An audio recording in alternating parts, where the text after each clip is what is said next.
ரோட்டில் போகும்போது ஒரு ஆக்சிடெண்ட்டை பார்க்குறீங்க, உடனே ஹெல்ப் பண்ணவோ இல்லை ஒரு ஆம்புலன்ஸ்க்கு கால் பண்ணுற ஆளா நீங்கள். அப்போ நீங்கள் ஒரு எக்ஸெப்ஷனல் பர்சன், உங்களுக்கு ஒரு பிரச்சனை இல்லை. அந்த பிரச்சனை பேர் ஒரு bystander effect R ஆன்லுக்கர் Paes.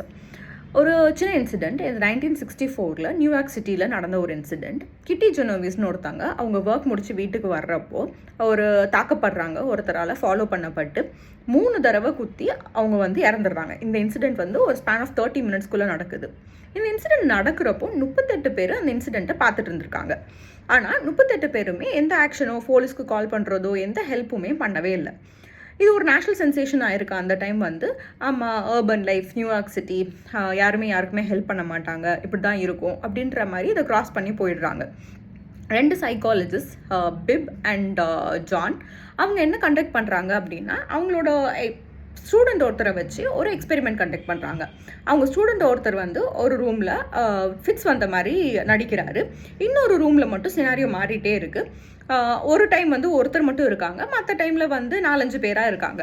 So என்ன கண்டுபிடிச்சிருக்காங்க அப்படின்னா, ஒருத்தர் மட்டும் இருக்கிறப்போ 85% டைம் அவங்க ஃபிட்ஸ் வந்தவருக்கு ஹெல்ப் பண்ண போகிறாங்க. 4-5 பேராக இருக்கிறப்போ 31% டைம் தான் போய் ஹெல்ப் பண்ண போகிறாங்க. ஸோ இதில் என்ன கன்க்ளூட் பண்ணுறாங்க அப்படின்னா, when there is a group, the responsibility to take action ரொம்ப குறையுது. ஸோ இதுதான் இப்போ அவன் பண்ணுவான் இவன் பண்ணுவான்னு எவனுமே பண்ணாமல் இருக்கிறது. இதே சினாரியோ தான் கிட்டி ஜெனோவிஸோட கேஸ்லேயும் நடந்திருக்கு. 38 பேர் பார்த்துட்டு இருந்தது தான் அங்கே பிரச்சனை. ஒரே ஒருத்தர் பார்த்துட்டு இருந்தா கூட அவங்களுக்கு யாராவது ஹெல்ப் பண்ணியிருப்பாங்க. 38 பேருமே மற்ற எல்லாரும் ஏதாவது பண்ணுவாங்கன்னு சொல்லிட்டு எதுவுமே பண்ணாமல் இருந்திருக்காங்க.